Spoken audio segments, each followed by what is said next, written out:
no Ebola cases in Kenya. So why are Americans coming here to quarantine? Yet we do not have another country to run to. In late May 2026, the United States government announced plans to establish a 50-bed quarantine facility in Laikipia Air Base, Kenya's military installation near Nanyuki town. The facility was not for Kenyans. It was for Americans. Americans who might have been exposed to Ebola in the Democratic Republic of the Congo. Americans who, according to the United States Secretary of State, could not come home. We cannot and we will not allow any cases of Ebola to enter the United States. That's according to Marco Rubio, the US Secretary of State. Kenya, a country with no Ebola cases, was asked to carry the risk. Kenya said yes. Kenyans said no. The courts said stop. The construction continued anyway. Welcome back to the Kenyan Week That Was. And tonight, we discuss the quarantine state, how Kenya became the holding cell for America's Ebola fear. May 15th, 2026, Ituri Province, Democratic Republic of the Congo. The 17th Ebola outbreak in DRC's history was declared. The cause was the Bundibugyo virus, a rare strain of the Ebola family, first identified in Uganda in 2007. No licensed vaccine, no approved treatment, a case fatality rate estimated between 25 and 50%. The first known case, a health worker, fell ill on April 24th. By the time the outbreak was officially declared, she was already dead. In the weeks that followed, the virus crossed the border into Uganda, reaching the capital, Kampala. By late May, the World Health Organization had recorded over 1,000 suspected cases and nearly 350 deaths. WHO declared a public health emergency of international concern, the third largest Ebola outbreak on record.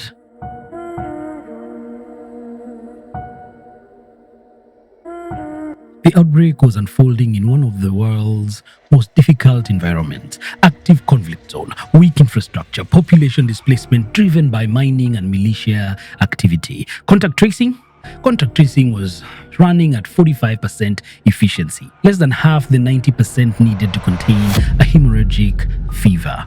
So, in Washington, the response was swift and unusual. On May 27th, the US Secretary of State Marco Rubio stood before President Trump's cabinet. The State Department and other agencies are working very, very hard to contain this crisis to the countries where it's currently located. He then said the words that would echo across East Africa for weeks: we cannot and we will not allow any cases of Ebola to enter the United States of America. The administration invoked Title 42, barring non-citizens who had traveled to DRC, Uganda, and the South Sudan within the past 21 days. Then extended that restriction to green card holders. The message was clear: America's borders were closed to the outbreak. But there were Americans in the region.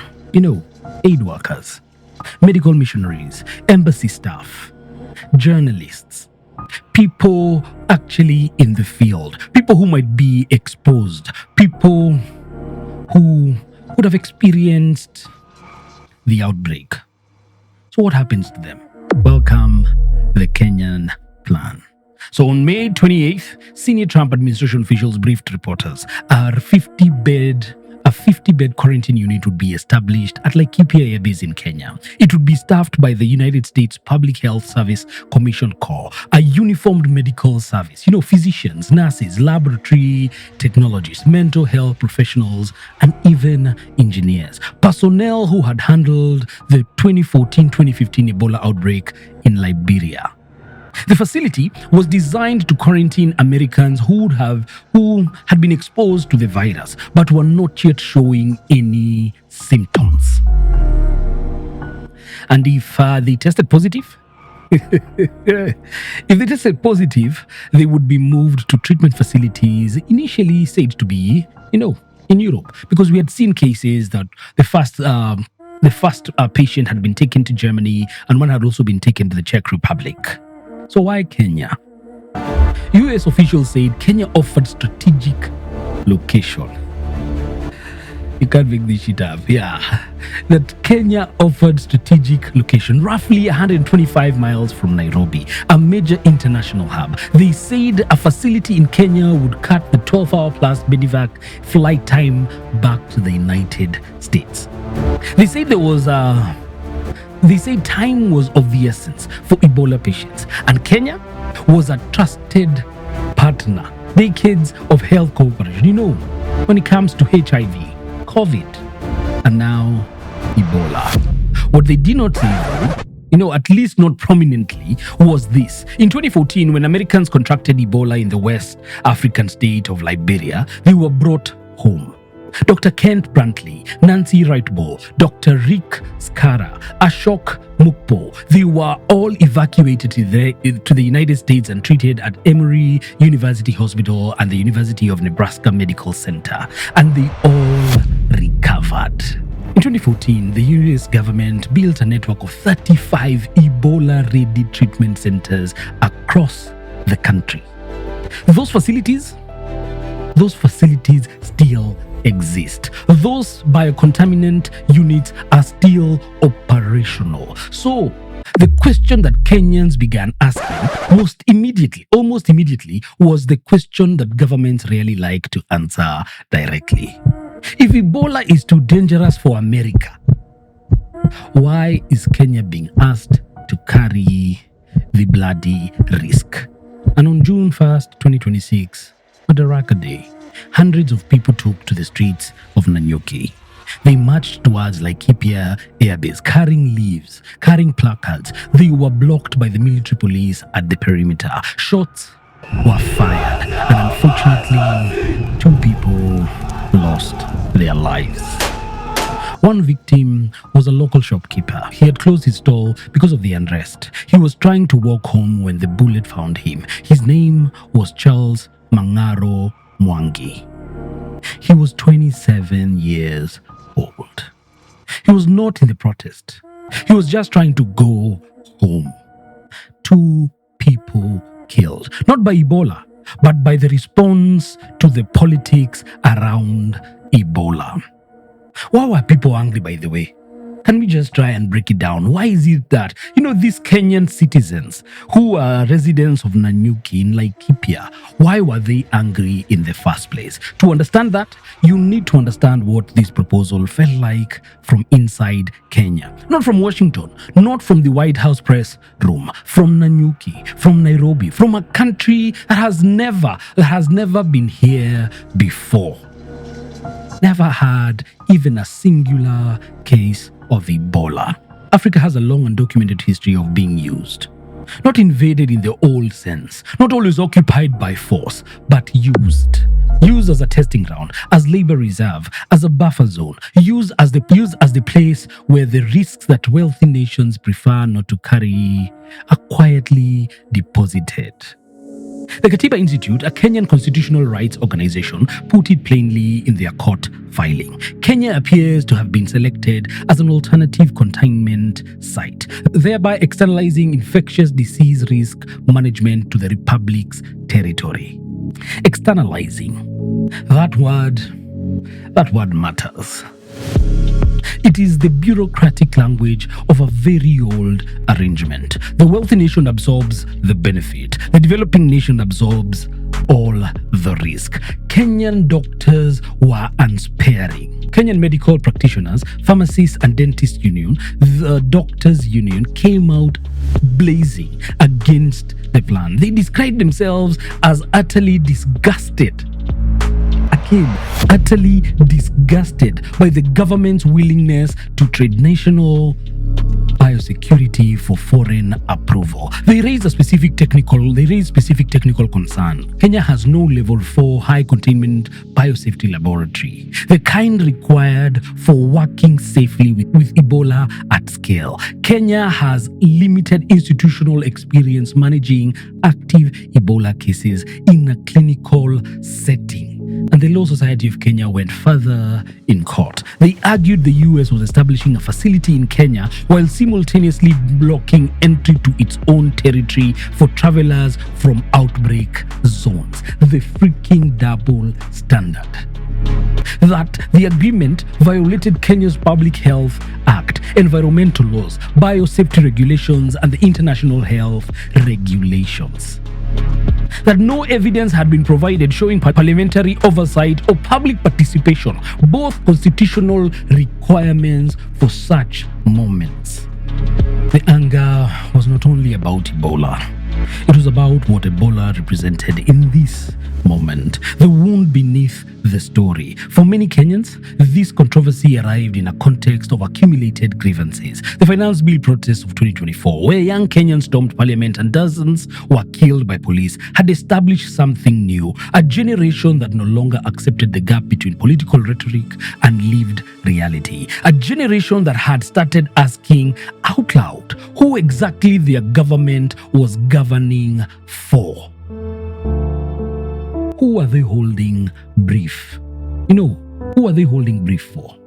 And who were they actually representing? Because you see, when the Ebola facility was announced, with no parliamentary debate, no public consultation, no explanation, it landed on that specific wound. It confirmed a suspicion that many Kenyans already held, that the state negotiates external relationships before it consults the people those relationships will actually affect. That sovereignty, in practice, means something absolutely different at the top than it does in Nanyuki. A Kenyan bioethicist writing through the ACI Africa asked a question that cut through all the diplomatic language. If the US government is not willing to accommodate its affected citizens in its own soil, why should Kenya bear the burden and risk? No official in Nairobi or Washington answered that question directly. None of them. And none of them are even trying to do so. Then there was President William Ruto, who spoke publicly about the facility for the first time on the evening of 1st June, the day 2 people had been shot dead in Nanyuki. We are a responsible government. We know what we are doing. Imagine. He defended the facility as part of a long-running health partnership with the United States. He said it was not unusual. One of the 23 similar facilities established across Kenya for Ebola preparedness. He said it would benefit Kenyans and not just, the Americans. He acknowledged the court order and then did not acknowledge it. He also said something that his defenders insist was transparent, and his critics say was deeply revealing. When President Trump asked the government of Kenya to support them by having a center at Laikipia Air Base, I gave the okay because it's an agreement and a partnership with friends who've worked with Kenya for 30 or 40 years.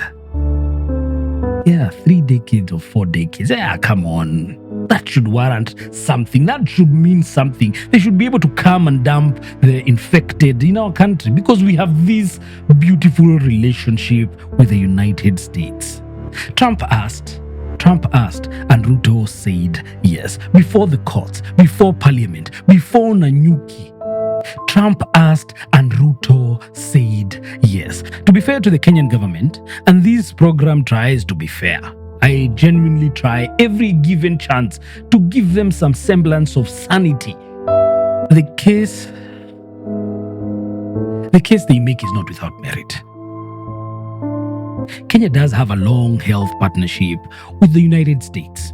CDC has operated in Kenya for 45 years. That partnership has strengthened Kenya's laboratory system, its disease surveillance infrastructure, its outbreak response capacity. It has contributed meaningfully to HIV and tuberculosis control, emergency preparedness training, and field epidemiology.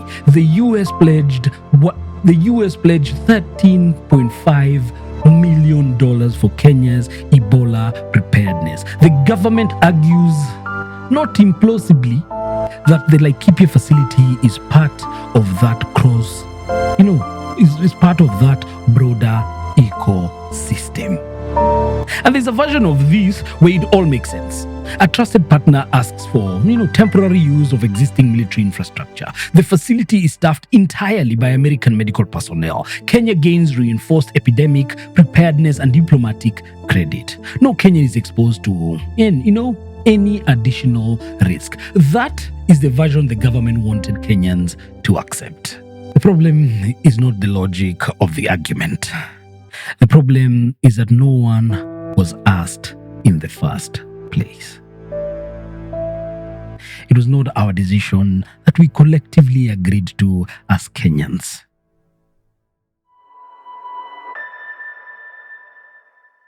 The Katiba Institute's court petition noted that the facility had been established or was being established in secrecy. There was no public announcement, no parliamentary motion, no environmental impact assessment, no evidence that the requirements of the Kenya's Public Health Act had been actually met. The agreement between Kenya and the United States had not even been disclosed. Even the location of the facility was initially unclear. The Kenya civil society had to piece it together from international media reports. The High Court graciously agreed this was a problem. And on June 2nd, Judge Patricia Nyaundi ordered the government to disclose all agreements and operational protocols related to the facility within 7 days. She extended the injunction blocking construction for a further 3 weeks. The next hearing was scheduled for June 23rd. What the court could not compel, as it turned out, was the actual compliance, because the planes were still landing. Construction was still going on, because between May 23rd and May 31st, approximately 20 flights carrying medical equipment and specialist staff had landed at Laikipia Air Base. Construction was continuing. The facility that had been blocked by the High Court of Kenya was still being built. A US diplomatic cable, portion seen by Reuters, acknowledged what was happening on the ground. The cable, sent from Nairobi Embassy to Washington on June the 2nd, flagged that public anger over the facility was compounding existing pressure on the Ruto government. In agreeing to host the bio-isolation facility, President Ruto may have underestimated the depth and the intensity of public opposition. Read the diplomatic cable from Nairobi. Even America's own diplomats understood what had gone wrong, but understanding a miscalculation and correcting it are totally two different things. A retired Kenyan military officer, speaking off record, described what the soldiers on the base were experiencing. They had not been briefed. They had not been consulted. They lived in barracks near the facility with their families. They were all afraid. Former Deputy President Rigathi Gachagua, no longer a friend of this government, should be noted, claimed soldiers had reached out to him asking him to protest on their behalf. We'll never know what the truth is, but I am 100% sure as a Kenyan that I would be afraid if I was told that, we next door to where my family is and to where my kids are, the government will be building a facility that is supposed to handle one of the most dangerous biohazards and diseases the world has ever seen. One that doesn't even have a current vaccine or treatment. Soldiers are very unhappy, he said. But they have no voice. When the Katiba Institute filed its petition on May 28th, it did something important. It gave this crisis a constitutional frame. It moved the argument from protest chants to legal text, from emotion to evidence. Katiba's petition raised the following concerns. Number one, that the facility was established without public participation, a right guaranteed under Article 10 of the Constitution of Kenya. That it threatened rights to life, health, dignity, and a clean environment. That it violated constitutional requirements on transparency and accountability. That there was no evidence of compliance with Kenya's Public Health Act, environmental laws, biosafety regulations, or the international health regulations. Just imagine. As in, they threw the whole freaking book out of the window, out of the building as a government, just because there was some financial incentive that backed it. And then they came with the moral high ground of telling us, we are building another 23. It's part of the 23 that we are building. We are doing this for you Kenyans. But you never consulted any of us. But you never even told us about this. We had it from international media houses. This is something that came from outside to within our knowledge, within our country. When if there was any good faith, it should have started with, ladies and gentlemen, my fellow Kenyans. As you have seen, our neighbors are being ravaged by this disease, and to protect ourselves and the Kenyans who are already living in those areas or working in those areas, as a government, we have seen it prudent for us to establish quarantine and isolation units, starting with the border ends. But none of that ever happened. It came as after the fact. And to compound it, the Law Society of Kenya joined the case. The Kenyan Human Rights Commission joined as an interested party. Laikipia County government joined as an interested party, because even they had never been told about it. The Doctors Union weighed in. And High Court Judge Patricia Nyaundi had the case and moved swiftly, because on May 28th, the conservatory orders were issued. Construction should be halted. No Ebola exposed persons should be admitted. And on June 2nd, orders extended by 3 weeks. Government was ordered to disclose all agreements, not some, all agreements within 7 days. And the next hearing was scheduled for June the 23rd. The Kenyan High Court can issue orders. It can compel disclosure. It can extend injunction. What it cannot do, at least not quickly, is reach inside a military installation and physically stop the work of a foreign government that has arrived with cargo planes. The Law Society of Kenya formally wrote to the US State Department, notifying them of the binding court order. The US Embassy in Nairobi acknowledged the court action. It said it was working with the Kenyan government to resolve any objections. Resolve any objections. Not comply with the orders, not halt construction pending judicial determination. Resolve, with a sprinkle of je ne sais quoi. Resolve any objections. When a foreign government treats a sovereign court's injunction as an objection to be managed rather than a legal order to be obeyed, something is being communicated about the actual nature of the relationship.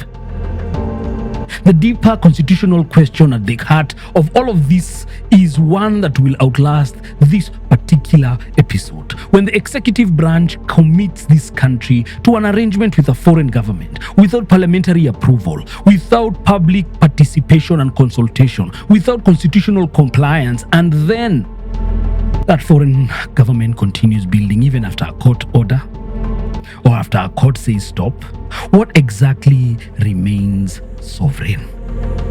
This is one of those things that it feels as though we are in in Gen Z lingo, in a narcissistic relationship. That the government of Kenya is being very toxic towards us as Kenyans. And it feels as though they are telling us, it's not me, it is you. And there's nothing that we can do. I just, I want to be better. I want to be great. But I just don't see how we are in tandem anymore. But the heart of the question is, then are we a sovereign state? Or are we an extension of the highest bidder in the global economics? Does that mean that when our president gets a call from any other particular leadership, from any other sovereign land, at the highest or at the best rate, he will sell off part of our land or part of our sovereignty? Are we up for, for an actual auction? Is it that we don't know that perhaps Kenya is on sale? It's somewhere on an eBay page or a Temu page, and we do not even know. Because if we were truly, truly sovereign, then our courts would have impetus. Then our voices as a society, as a citizenry, would have, weight. Because they say the voice of the people is the voice of God. But now it feels as though our voice is not the voice of God. It's the voice of our president is the voice, to be listened to. Or the voice of America has just turned to become the voice, that we must obey and accept. If you don't think that is narcissistic, you've got to take it up with the Gen Z who understand what narcissism truly, truly is. Tired of managing your infectious disease risk at home? Try Kenya. Features conveniently located 125 miles from Nairobi International Airport. Existing military-friendly government, flexible on court orders. Climate suitable all year round for American personnel. Local communities not consulted. Feature not a bug. Let us be precise about what happened here. The United States imposed a travel ban on non-citizens from DRC, Uganda, and South Sudan. Extended that ban to include green card holders. Built a freaking wall in effect around its own territory. Then turned to a country with no Ebola cases and said, hold our patience while we figure this shit out. The comparison point that matters most is not abstract. In 2014, when American aid workers contracted Ebola in West Africa, the United States did not outsource their care. Dr. Kent Brantley and Nancy Wrightbo were airlifted home to Emory University Hospital in Atlanta. Dr. Rick Sacra was brought to the University of Nebraska Medical Center in Omaha. They received world-class care in American facilities on American soil. And guess what? Ding, ding, ding, ding, ding. They all survived. The US built a network of 35 Ebola treatment centers across the country. Forget our 23 supposed isolation and quarantine facilities that are yet to be disclosed or are yet to be built. They built 35 treatment facilities across their great lands, with all the experience and all the careful preparation that they had required. And guess what? Their own citizens and doctors survived. Those facilities, still exist. Emory, Nebraska, NIH, others. They're all still operational. So the question is not whether the United States is capable of caring for exposed Americans. The question is whether it was willing to actually do it. And the answer in 2026 under this administration appears to be not if we can find somewhere else, to put them. The architecture, let's look at the architecture of risk transfer. This is not a new pattern. It has a name in global health policy. It's called risk externalization. The burden of managing a global health crisis is unevenly distributed, not according to where the risk is greatest, but according to where power is weakest. During COVID-19, wealthy nations secured vaccine supplies, contracts before developing nations had even been told vaccines were coming. Vaccine inequality was not an accident. It was a structure. And during the 2014 Ebola outbreak in West Africa, travel bans cut off the very supply lines that responders needed WHO warned then, as it warns now, that blanket travel restrictions disrupt supply chains and hinder outbreak response. Blanket travel restrictions. The World Health Organization said in June 2026 continue to disrupt supply chains and hinder the one thing that we are all, trying to get to, which is the response. And guess what? Like every other thing, they were not heeded to. The question that this episode asks and cannot fully answer is one that makes powerful governments most uncomfortable. Would the United Kingdom host a quarantine facility for Africa Ebola patients? Would the United States accept Kenyan Ebola patients in Montana? Why are some borders treated as sacred and others as negotiable? We're not asking these questions to be provocative. We are asking them because they reveal the asymmetry at the heart of global health governance. An asymmetry that has always existed, but that in 2026 has become impossible to politely ignore. One last detail, because receipts matter on this show. On June 3rd, 2026, just days after insisting that no Ebola cases would enter the United States, Secretary Rubio appeared before a Senate Appropriations Subcommittee. He was asked about the Kenyan facility. And this is what he said. If they test positive at any time while in that facility, we will remove them from Kenya and send them to the nearest treatment facility, either in Europe or in the United States, to be treated for Ebola. In other words, if they test positive, they may come home after all, which was the opposite of what he said a week earlier. Neither the State Department nor the HHS responded to requests for clarification. What the Kenyan facility was, then, was not quite a treatment center. It was not quite a quarantine center. It was not even quite anything definitive. It was a waiting room. A waiting room that someone else was being asked to build, host, and absorb the political cost of. In a country with no Ebola cases ever registered in all the years of our existence. Next to a town whose residents had not even been asked. I guess we can say that this episode is not really about Ebola. Ebola is the occasion.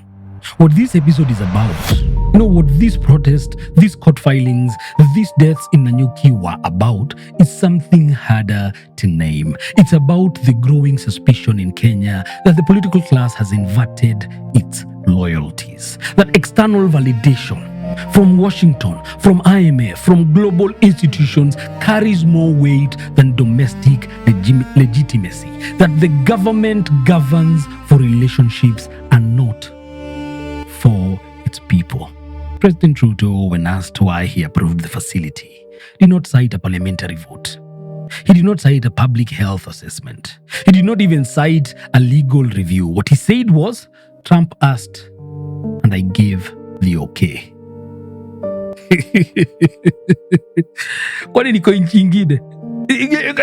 You can't absolutely make this up. He literally said, he asked that, the President of the United States of America asked. And come on, I said yes. I gave the okay.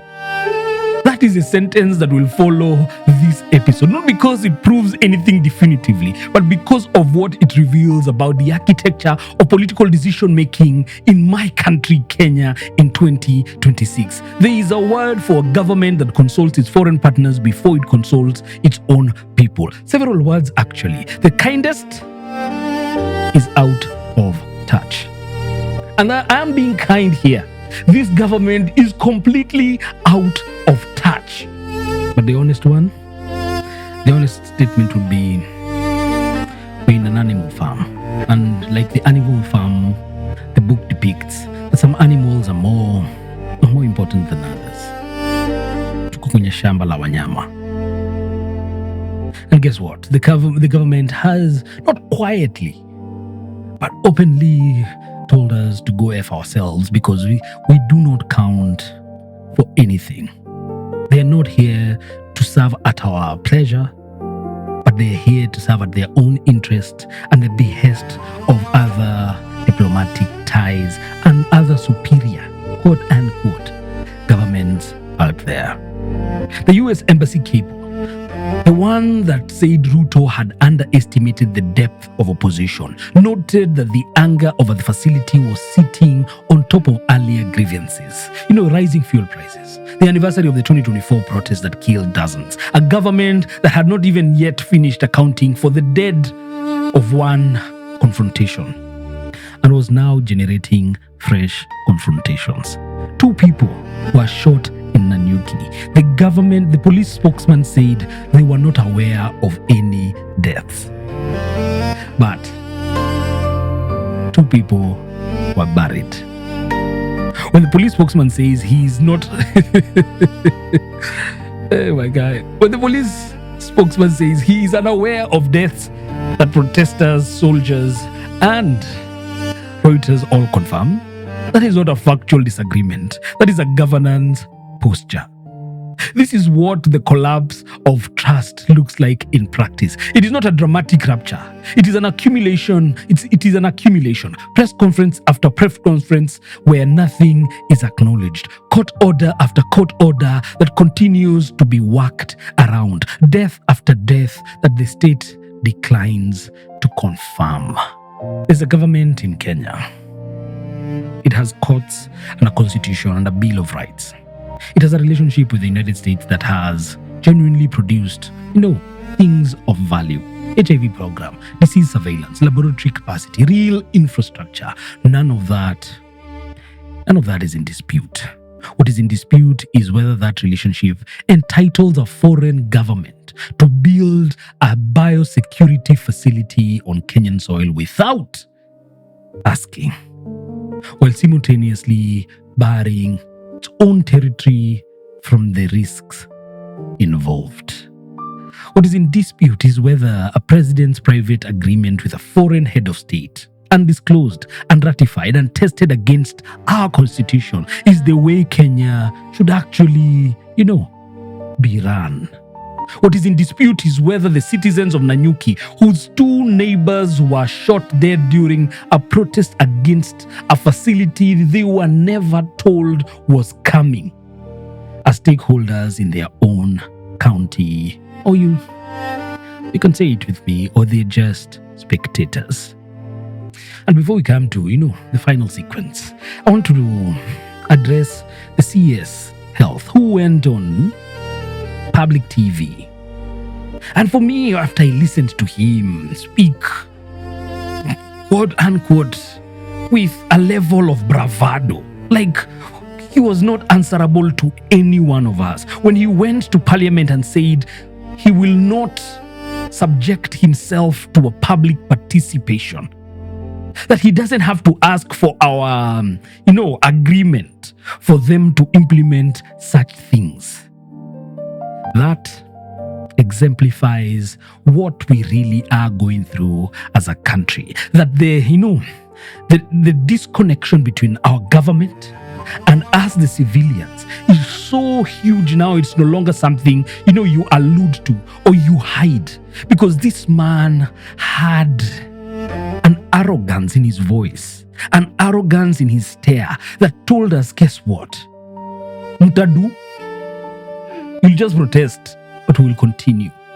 You'll complain, but we'll continue. We don't give 2 hoots about what the court says, forgetting that this great country has 3 levels of power. We have 3 levels of government.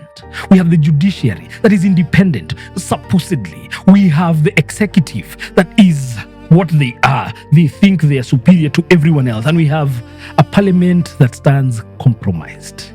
And for what we saw this day, what we saw this time is a CS that knew none of those 2 independent institutions could challenge them.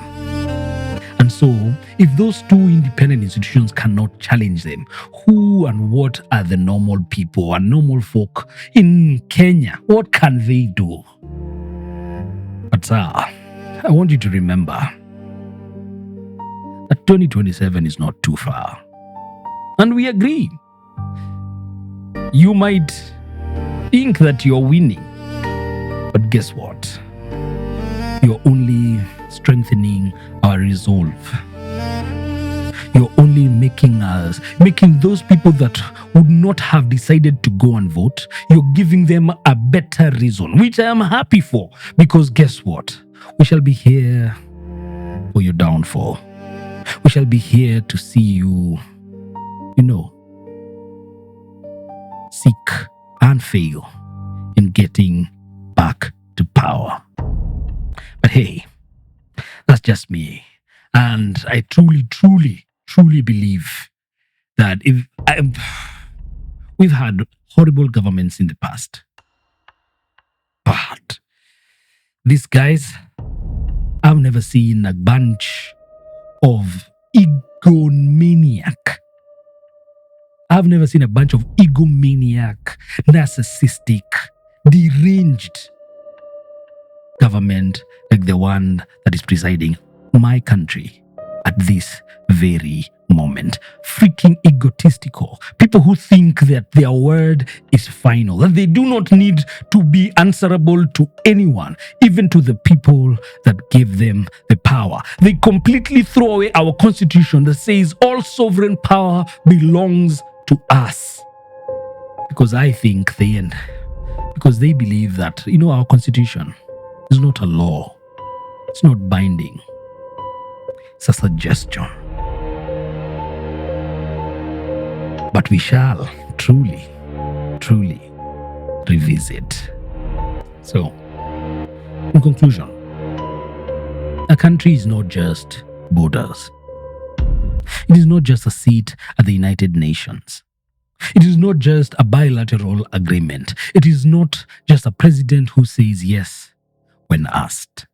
A country is the belief held by the people inside its borders that they matter equally, that the state exists for them, that no arrangement, however financially attractive, however diplomatically convenient, can be struck without their consent.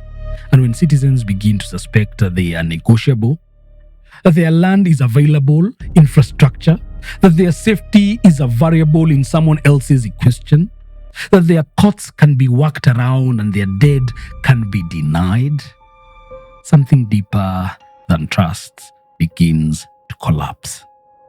I've been DY, and this has been the Kenyan week that was. Receipts of our vibes always.